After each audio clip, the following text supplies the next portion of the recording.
All right, friends, can you believe that 33 years ago today, May 9th, the iconic TV show The Golden Girls aired its final episode? The series undoubtedly made an impact on pop culture back then, but guess what? It stood the test of time and still has a massive cult following today, including myself. So here with more on this iconic show is Patrick Hinds, the host of the popular The Golden Girls Deep Dive podcast. I could not be more excited to talk to you, my friend. Good morning. Thank you so much for having me. I'm so thrilled to talk to you and to talk about the Golden Girls. I could do it all day. Me too. So, okay, let's get into it. The Golden Girls, huge pop culture phenomenon. While it was airing, why was it so ahead of its time, and why are we still talking about it?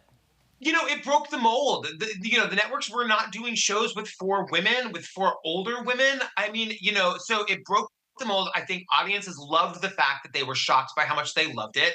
The writing was absolutely brilliant and iconic, and I think that's why it exists to this day.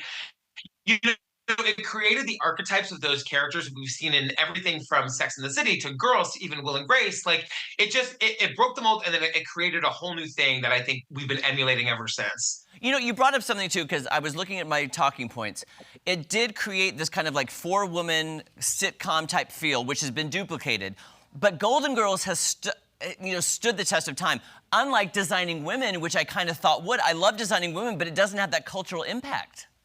I'm going to get in big trouble with some of my gays here, but I agree that the Golden Girls outshines even Designing Women. I think, there's something about it that people, what we hear from our listeners more than anything else is I watch it with my mom or I watch it with my grandma. So it started out as a comfort show. I think it has stayed a comfort show. Now there's the nostalgia factor, but it's biting, it's sharp. They weren't afraid to tackle the societal conversations of the day, from racism and homophobia and AIDS even. They really went for it, and it always worked. It really did. Okay, let's get into some of the most iconic episodes, because when I got your list, I was like, these are on my list too. I was like, I'm talking to myself right now. We are definitely brothers from another mother. Yes. So the Journey to the Center of Attention, that's the one, I think it's in the 5th season, where Blanche takes Dorothy to the rusty anchor. Iconic, because Dorothy's going through a rough patch, and Dorothy becomes the center of attention at the rusty anchor. She sings What'll I Do? She sings Hard-Hearted Hannah. These are just iconic cultural moments that will live forever. I watch this episode on repeat. I sing What'll I Do with B. Arthur every time. And the other episode I love that I watch all the time is when they go away for that murder mystery weekend. I think the jokes are just punch, punch, punch, punch.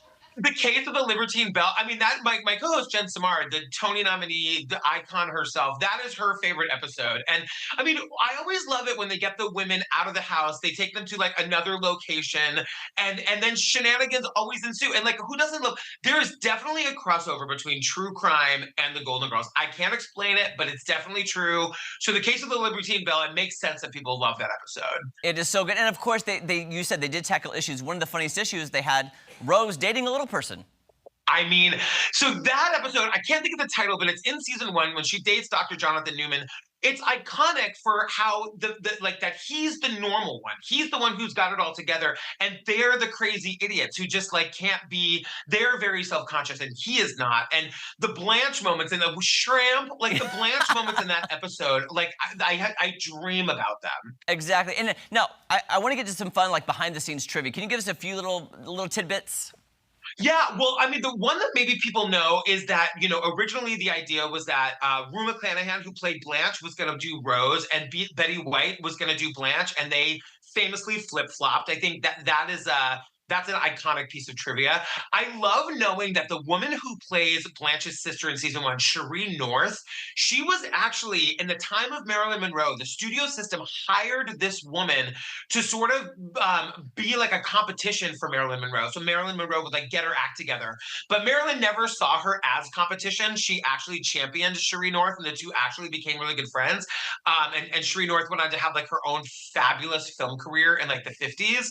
Those are two of my favorites. Okay, can I ask you a question off script? You may not know, but I'm just curious. You were talking about guest stars. Why do they always switch actresses? Like, for example, Gloria, Dorothy's sister, played by different actresses. They'd have these characters come back, but they were played by different people.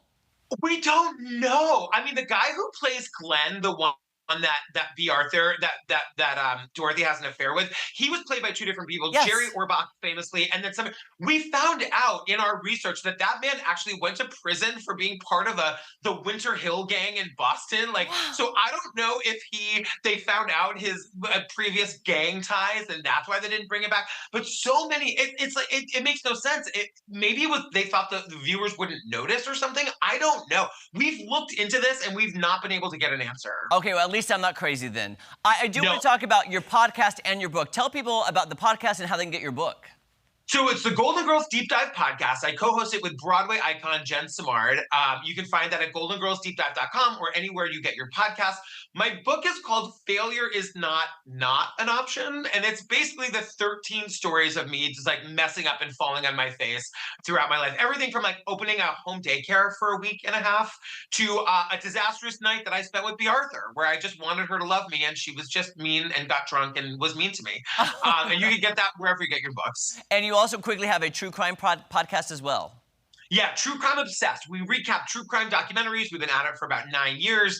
If you like true crime with a little bit of humor, check us out. You can get that wherever you get your podcasts as well. Okay, shameless plug for me. Patrick, if you ever need a guest on your podcast, please call me. I want to give my input. Up. I You're would in. love You're to. coming.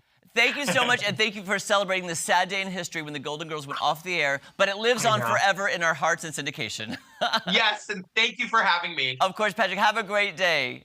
You too. All right, guys, don't go anywhere. We'll be back with the Springfield Ballet right after this.